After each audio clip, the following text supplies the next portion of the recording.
Good morning everyone. Last લેક્ચરની અંદર આપણે open loop અને ક્લોઝ લૂપ અધરવાઇઝ એને ફીડબેક કંટ્રોલ સિસ્ટમ બી કહી શકાય છે. બરોબર, બે ટોપિક આપણે ક્લિયર કર્યા.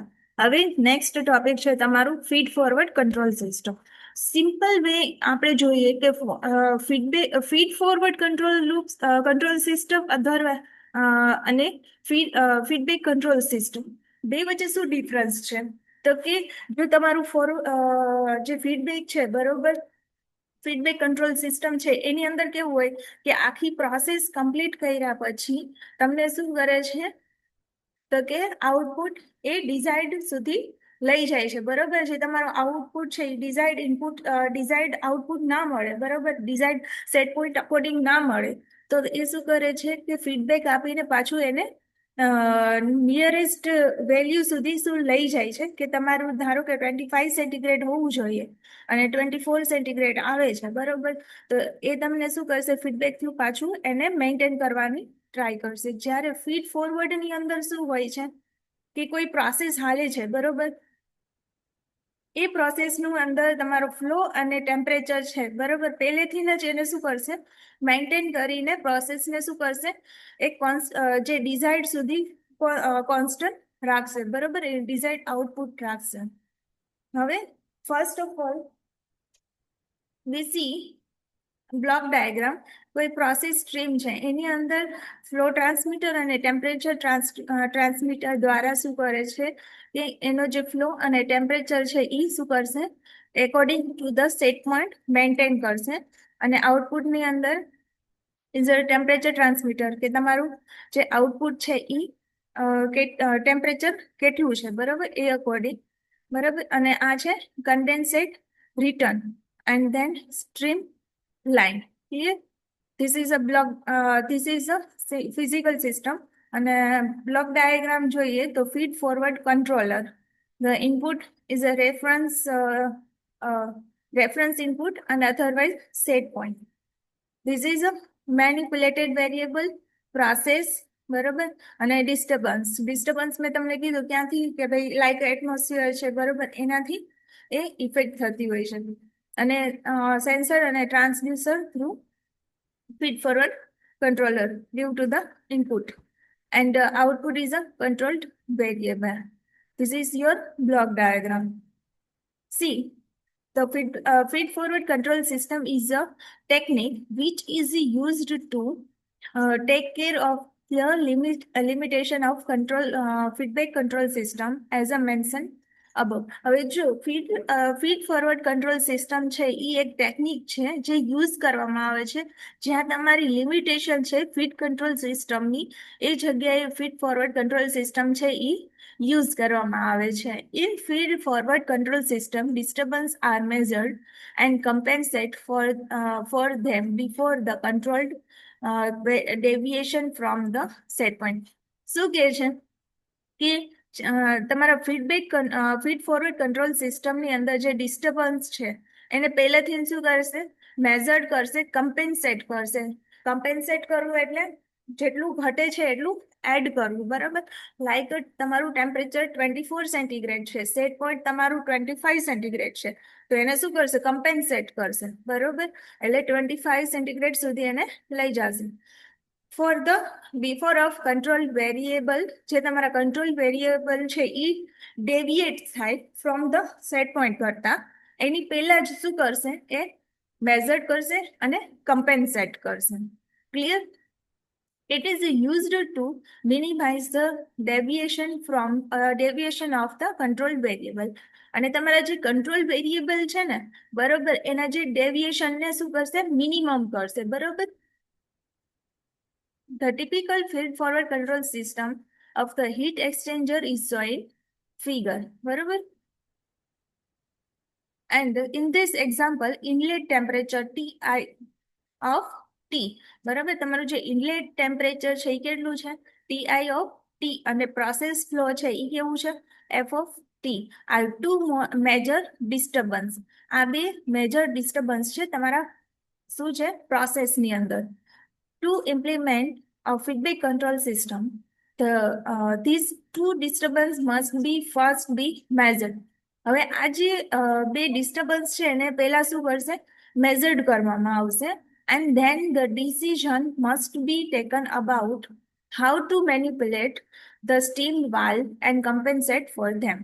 અને આ શું કહે છે કે એને કમ્પેન્સેટ કરવા માટે એ કઈ રીતના તમે manipulated the steam valve to compensate. In this figure, a feed-forward control system makes the decision about how to manipulate the steam valve to maintain the control variable at the set point and depending on the inlet temperature and process flow. શું કહે છે કે તમારું જે feed forward control system controller છે એ શું કરશે, make decision about the manipulated the steam valve to maintain and control variable at a set point. તમારા જે કંટ્રોલ વેરિયેબલ છે એ કોના અકોર્ડિંગ હોવા જોશે, મેન્ટેન કરશે તો કે તમારા સેટ પોઈન્ટ અકોર્ડિંગ, અને એ કેના ઉપર ડિપેન્ડ કરશે, ધ ઇનપુટ ટેમ્પરેચર અને પ્રોસેસ ફ્લો ઉપર શું કરશે, એ મેન્ટેન કરશે. A block diagram of the closed loop feedback control system is shown in figure, બરાબર, B. This is your closed loop, clear?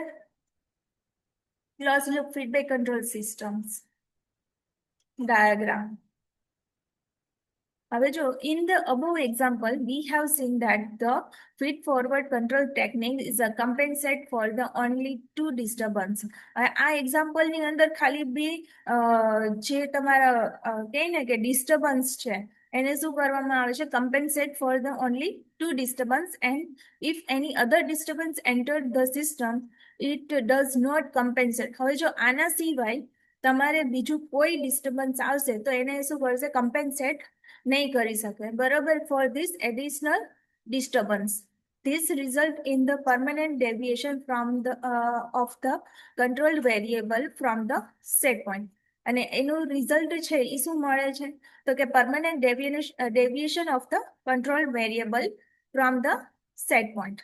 Therefore, to avoid the such problem, the feed-forward control system is used to combination of the feedback control system in all practical application.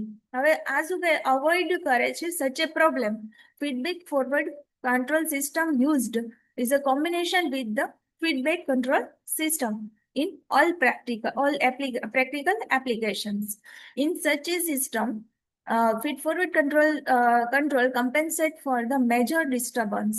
એ શું કરશે કે feed-forward control system છે એ compensate કરશે for મેજર જે તમારા disturbance છે એને, એટલે લાઈક જે reduce the effect of the measurable disturbance, જે તમારી મેઝરેબલ ડિસ્ટર્બન્સ છે ને એની ઇફેક્ટને શું કરશે, બને એટલું રિડ્યુસ કરશે. With the feedback control compensates for the all the disturbance, બરાબર, અને while feedback control છે, બરાબર, એ શું કરશે, compensate કરશે બધા જ disturbance, all other disturbance in accurate.